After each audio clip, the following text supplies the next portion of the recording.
Yes, climate in the news, hot topic, because indeed media outlets have a great responsibility in communicating the importance of addressing the climate emergency, not only to enhance public awareness, but also to mobilize for action.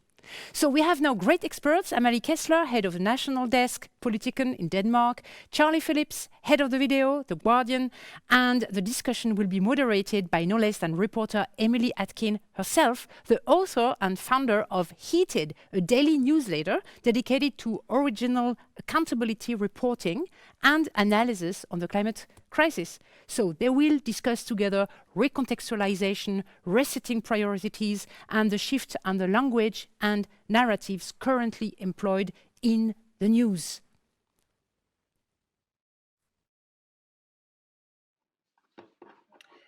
Hey everybody, welcome to the news panel. My name is Amalie Atkin. I am the author and founder of Heated. It is a newsletter, climate change newsletter based in the United States.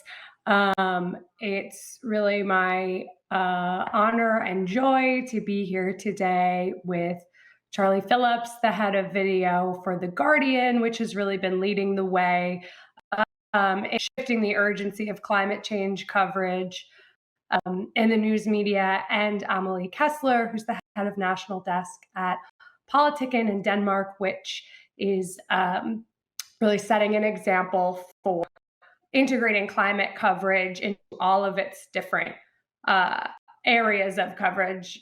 Both of these people I consider to be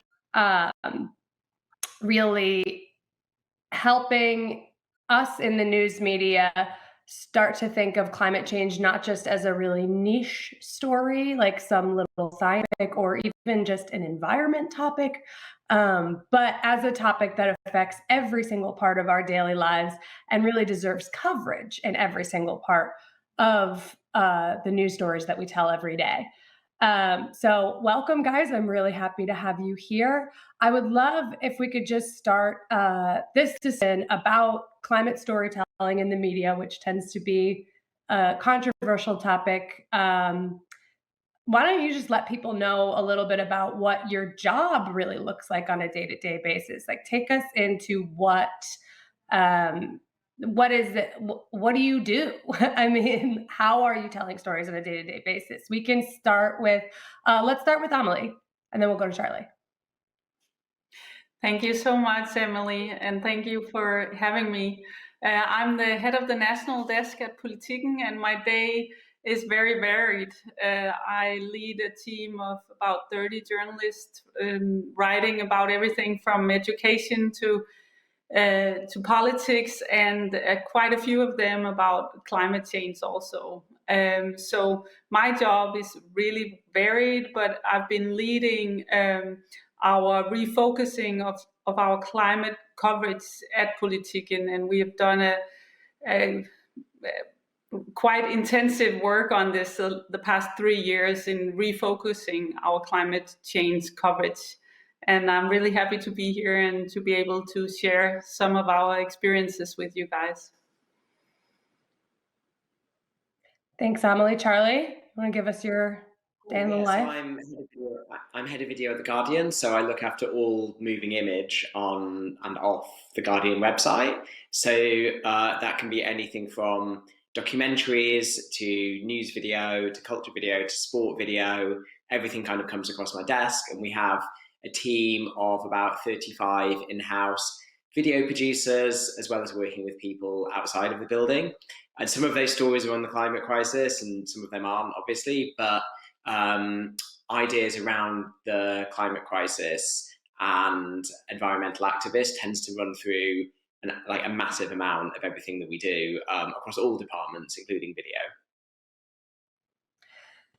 So One of the ways that I know that both of your news outlets have really tackled the climate crisis and really changed how you cover the climate crisis in the last few years, especially, is the literal number of stories that are published every single day, every single issue.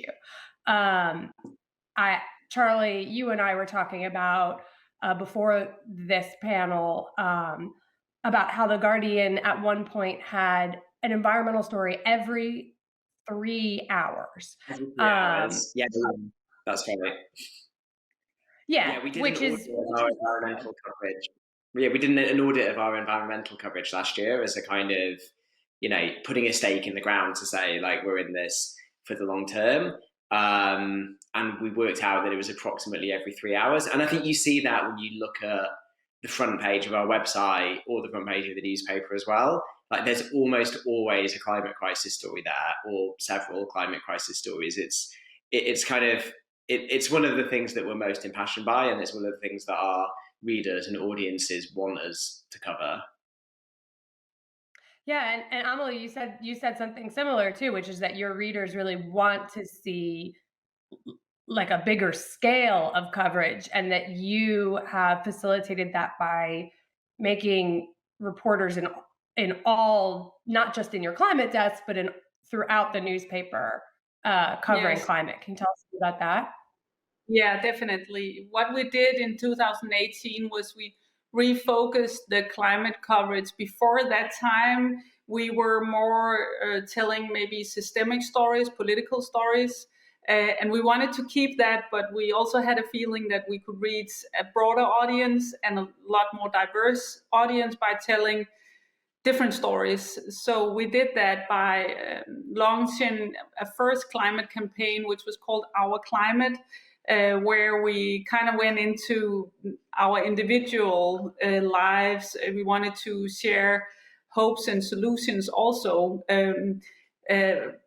but also have the focus on the crisis. So what we've done is we produce a lot more stories and a lot more diverse stories, from what can a single family do to reduce carbon footprint, to the bigger investigative series, to a more consumer journalism, which is now more anti-consumer. We launched our campaign on Black Friday 2018. And that campaign alone was it maybe was about 3 months, I think, and it really shows that we had many readers and we reached many more readers than we did before the change of our coverage.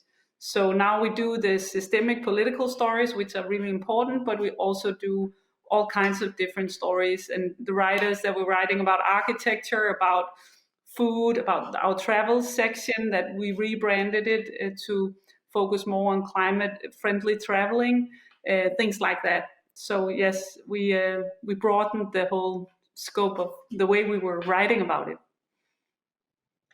I would like to know from both of you how your readers deal with the fact that you're covering climate change all the time.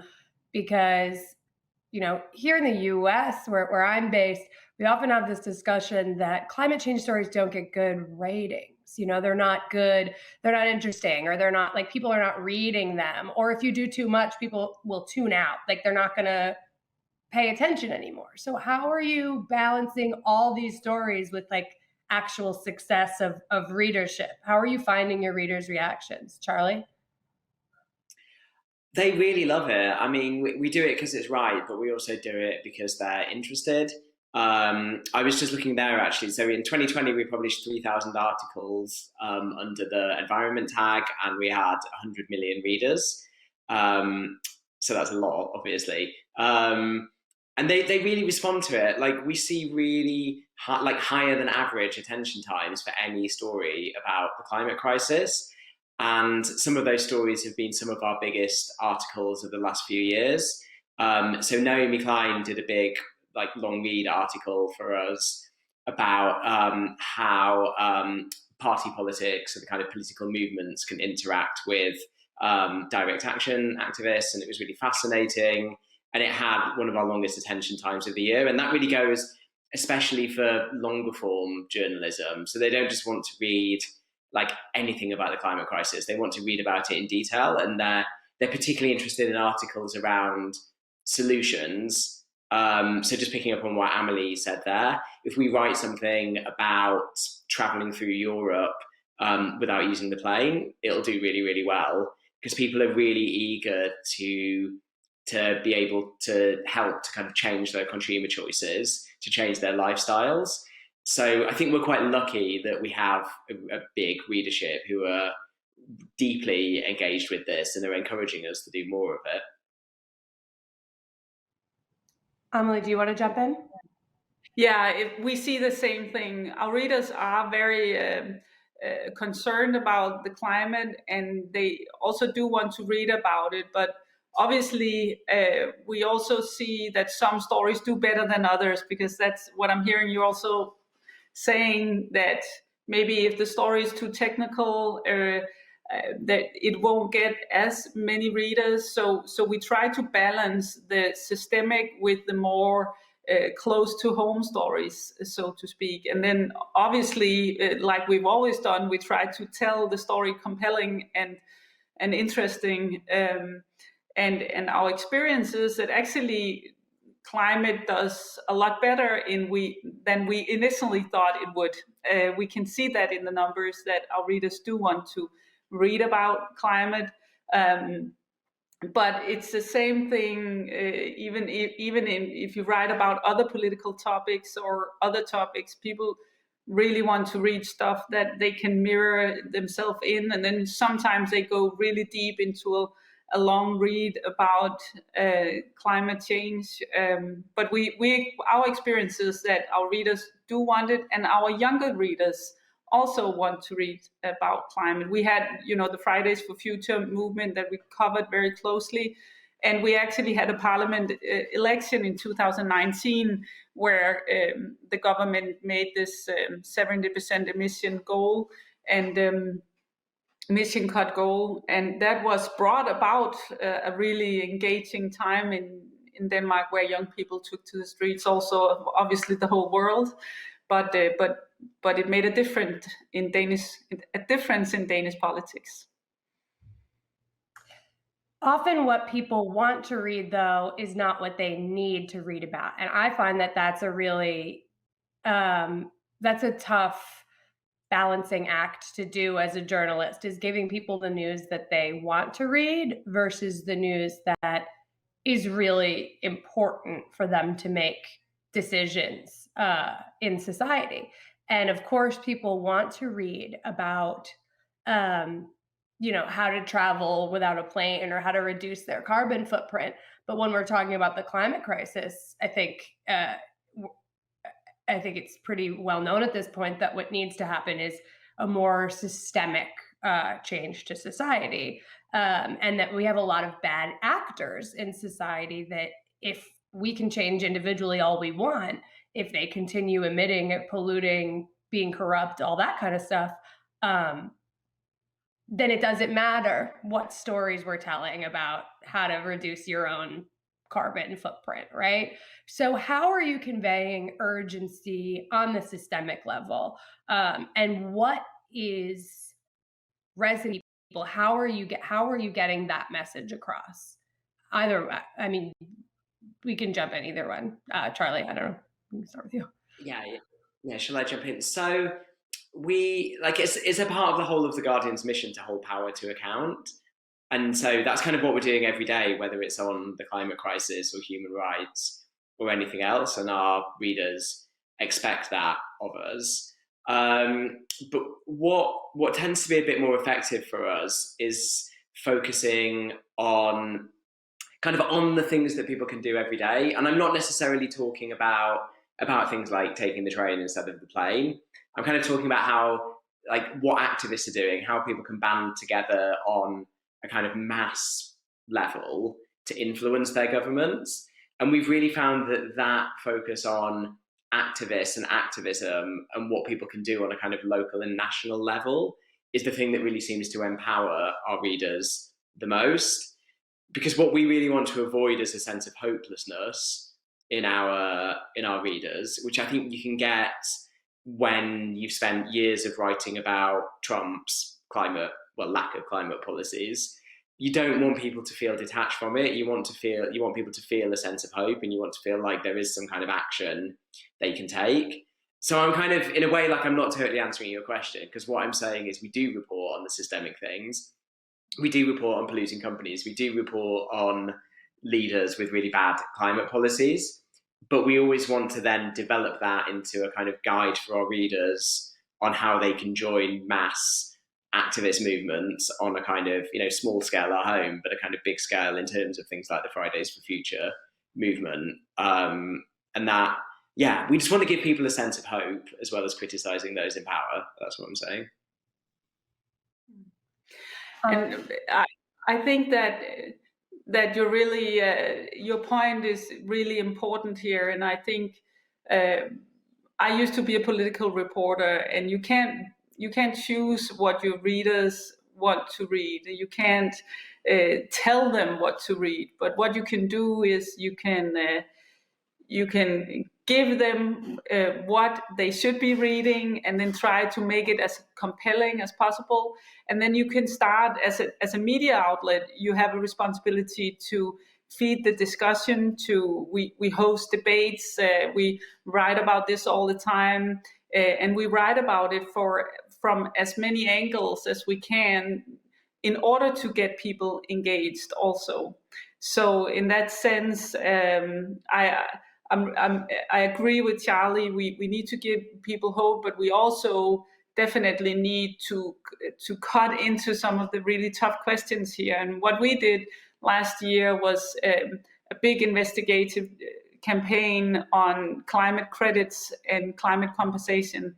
And that is one of the ways, and you can say maybe that didn't get as many readers as the one we did on the more consumer individual lives campaign we did, but we feel like both things are very important to keep going at. So we spend a lot of resources on the investigative campaign, and it actually made a difference, and it got politicians discussing about the whole system for climate credit and climate certificates.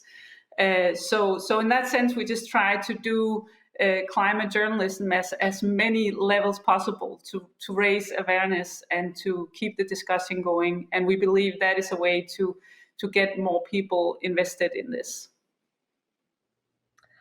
What are you guys no longer doing? Climate change has gone through a lot of different ways to be covered by the media. I know that The Guardian has changed. We mentioned this before. It's changed its language. It's referring to climate change now as a climate crisis, conveying that urgency. Every single time it's mentioned. Politiken has, put its resources all across its newsroom now, no longer just viewing climate change as a environmental niche story, which we talked about. What else have you found like that's not good, that no longer works? Maybe other journalists or storytellers should stop doing this thing. Amalie?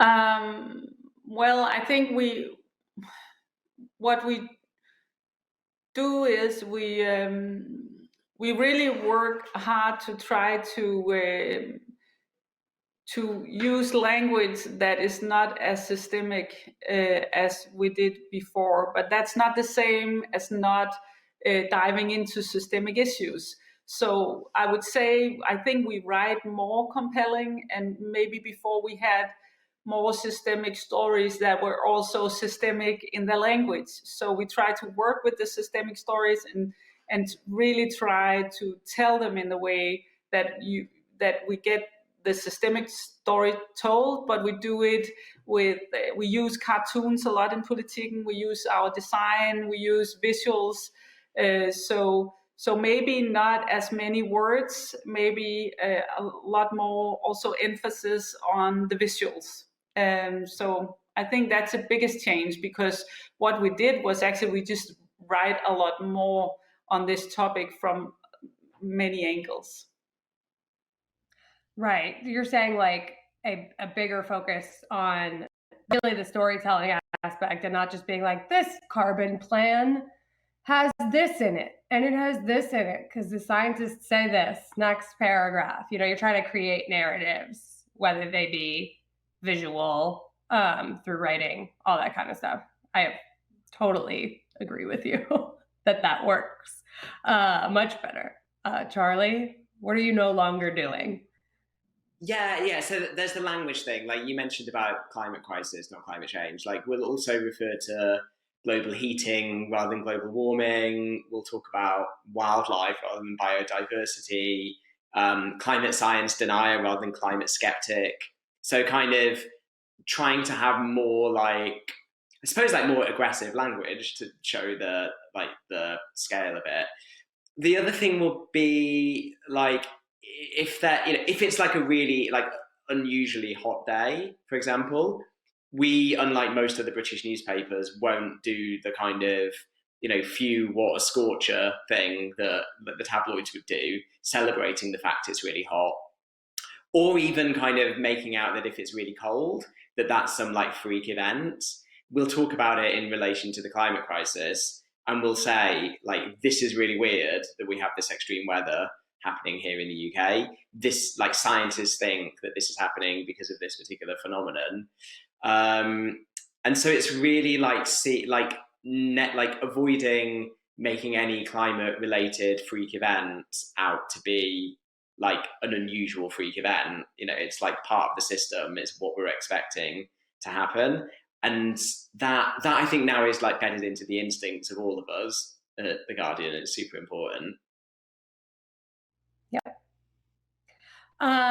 We just have a few minutes left, and I want to open it up for questions for people. But I also just want to ask you guys really briefly, if you can, if you have like a piece of advice for storytellers working at, you're working in these big newsrooms that have really prioritized climate change. Like, how would you tell maybe other people working in these medias, like what advice would you give them? Amalie? I think my advice would be to just attack it from all different angles. Be creative, think about different ways of telling stories, think about what can you do in your travel section, what can you do in your food section, what can you do in your architectural section, your cultural section. Just think it into the whole core of the paper. That for us, that has really been inspiring and shown that we tell many more diverse stories than we did before. Charlie, do you have a quick piece, and then we can open it? Yeah. So from a film and video point of view, I'd say like try and tell your stories through identifiable characters that people will empathize with.